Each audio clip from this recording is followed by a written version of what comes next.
You know, there's so many exciting things that have happened to Walt Disney World over the years. It's kind of hard to pick one. So we've picked the top 5. Disney World's first footnote in history comes less than 2 years after it opened. We're taking you back to November 17, 1973, and the Contemporary. When President Richard Nixon was there, it was shortly after Watergate, and he was giving a speech to the press at the Contemporary Resort, one of the ballrooms. And there was a Q&A section afterwards, and he blurted out, "Well, I'm not a crook." And that became, huge in American lexicon and a very big pop culture moment. Even people who weren't born, who know nothing about Richard Nixon, probably know I am not a crook. I don't think most people, however, realize that was uttered on the grounds of Walt Disney World. People have got to know. A year later, Disney World was the backdrop for headlines again. And a breakup that rocked rock and roll in December of 1974. We're talking about the end of the Beatles. The writing was already on the wall by the late 1960s. Bob Thompson is a pop culture expert and professor at Syracuse University. He says the breakup of the Beatles unraveled over a number of years. But by December of '74, Paul, George, and Ringo had all signed the paperwork dissolving the partnership. And they only need one more signature, John Lennon. Where does he happen to be when the documentations arrive? The Polynesian Resort in none other than Disney World. So while Disney World didn't cause the breakup of the Beatles, the official last chapter in the breakup of the Beatles actually happened within sight of the Magic Kingdom. Celebrations, not breakups, are much more Disney style. So let's get the party started with our next top moment from 1987. I'm gonna go to Disney World! 5 words that have now been uttered by everyone from Miss America to reality TV stars. But it all began in earnest with Super Bowl 21 MVP quarterback Phil Simms after the New York Giants beat the Buffalo Bills.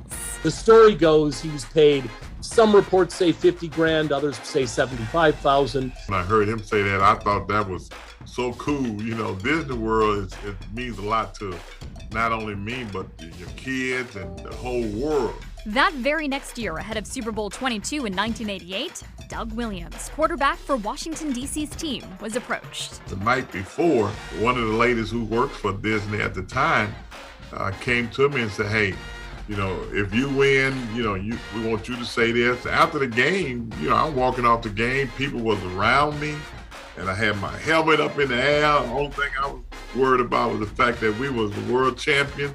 Nothing else mattered. And I felt something hit me on my leg, and she was a short lady, and she said, hey, Disney World, Disney World. And I looked down there, and I just turned around and said, "Hey, I'm going to Disney World."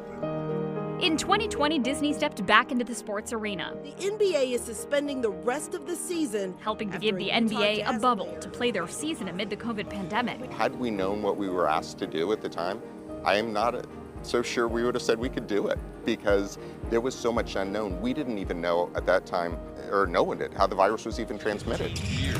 From July through October, 22 NBA teams, players, coaches, and staff lived, worked, and played at Disney World's wide world of sports, completing the 2019-2020 regular season, the NBA playoffs, and the championship game. And that's it, it's over. This historic 2020 NBA championship. The season concluded with 0 cases of COVID-19 in the bubble. Farron Kelly is the vice president of Disney Sports. There was a documentary on about the day sports stopped, and I watched it, and it had footage from the bubble and what we did here. And at that moment, it hit me that we had really were a part of history. Disney's next defining pop culture moment has to do with a princess. Not the one from this castle, but a real-life princess. Possibly the most famous woman in the world at the time. In 1993, Princess Diana brought her 2 boys for their first visit to the United States. And of course, they went to Walt Disney World as a family, the 3 of them. Prince William was 11 and Harry was only 8. The international paparazzi at the time anxious to get a picture of the royals who were at the park less than a year after Princess Diana and Prince Charles announced their separation. Other papers are speculating. The buzz around their visit dominated the local news too back then. She was 4 seats ahead of me. Yeah, it was really quite a thrill. It made a big impact on Walt Disney World because people all over the world said, "Hey, if Princess Diana and the boys can have such a good time, I'd love to go there too." Of all the famous visits to Disney and moments that have unfolded along Main Street, there seems to be one that people remember best. Their own. Millions of really important events have happened over the past 50 years at Disney World, but they weren't events that got reported. They were events that you'd have to look into people's photo albums. You'd have to talk to people about their memories. Big story that happens at Disney World every day are not the stories that get reported. For some people, that trip to Disney World could be the biggest and sometimes happiest memory of their entire life. That is what 50 Years of Magic is all about.